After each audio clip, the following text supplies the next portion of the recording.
Brixton. My clean shoes. Sorry. Why are we here? Because assembly have moved. They were in... Okay, you ready? Yeah. Ladies and gentlemen, owing to the damp conditions outside, the stairs and ticket board areas will be...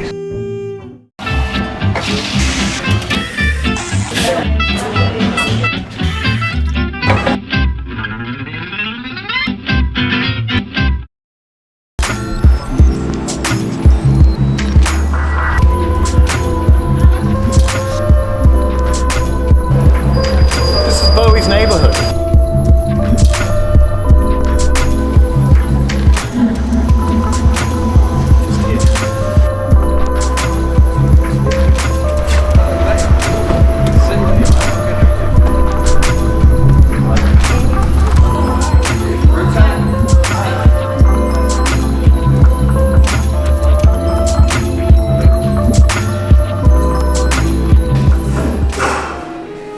They're having a meeting. Let's sneak around.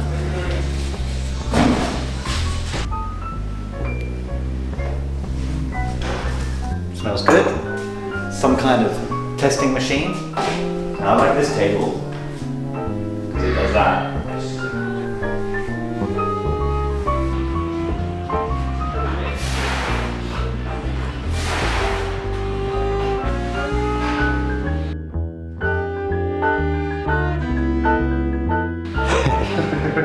What's going on with that fucking music?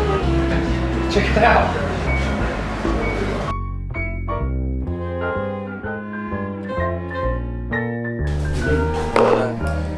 Who's this?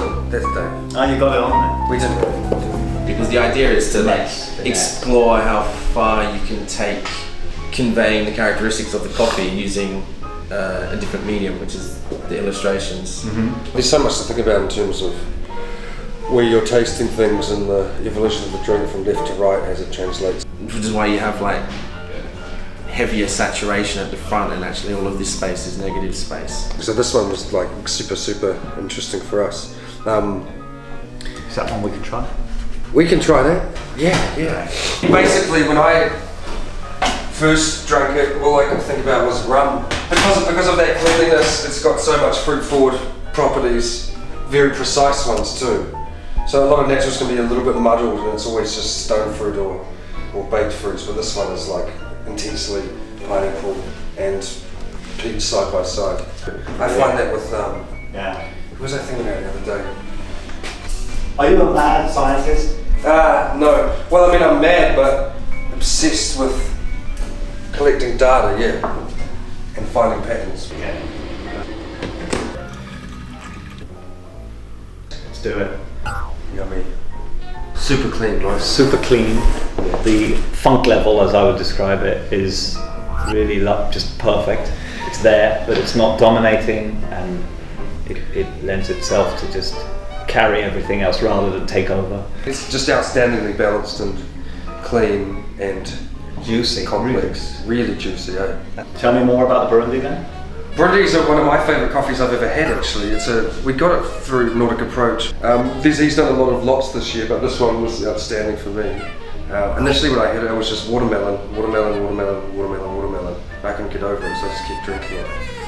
And it's been a winner ever since. And lastly, the Kenya. My approach to this guy, I've been tasting Kenyans for a long time, and there's a big, outside of the whole age-old trend of roasters tending to underdevelop Kenyans, which I don't think is much of a thing anymore, but they definitely are, for me, they can have such a prized acidity and body that people don't exploit enough.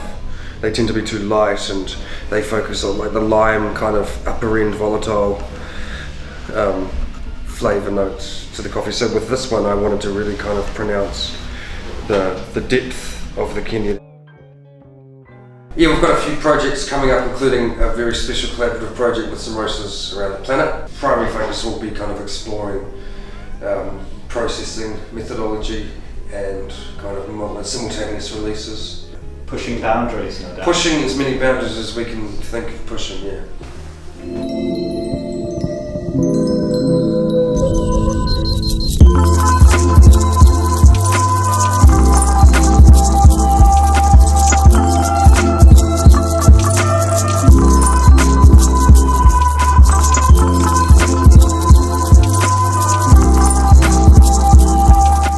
If you ask me a question, I'll answer a question. Okay. Rather than, because if I start going on about assembly, it would go for like 15 minutes. How would you sell the stamping to somebody in 20 words or less? Collectively creating forward-thinking solutions to coffee itself. The idea is that individually, like your responses to these things, or the way that you seek to informed by a greater amount of insight. Does that make sense?